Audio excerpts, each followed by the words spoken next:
A history of the American nation. From discovery and colonization, a nation was born. It's now finding itself, years later, beginning to mourn. As generations have passed, into the government they would abide, just as the oceans wash its shores with the ebb and flow of the tide. The manifesto of freedom, a declaration to defy king and crown, challenged a tyrannical ruler with much more than a scornful frown. A higher authority granted liberty through natural rights, inspired its people to be a nation and take up the fight. With an agrarian beginning, many would plow and work the soil. Under the motto E pluribus unum, they would sweat and toil.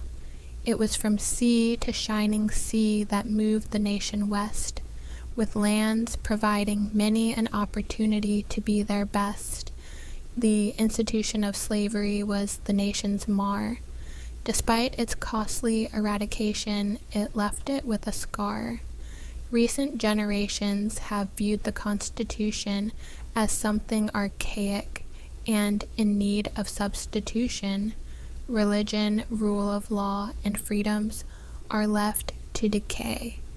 As diversity and social engineering now rule the day, currency and coinage have traditionally displayed "In God we trust," but is eclipsed by political correctness, leaving the motto in the dust.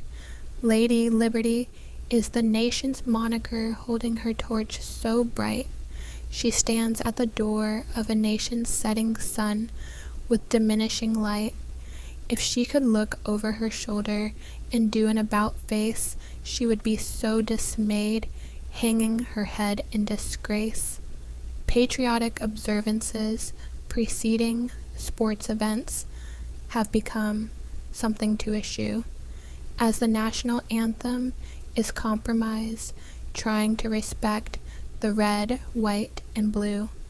Thomas Paine wrote of our fledgling nation, "These are the times that try men's souls." So today, our nation and its leaders must define and restore our founders' goals.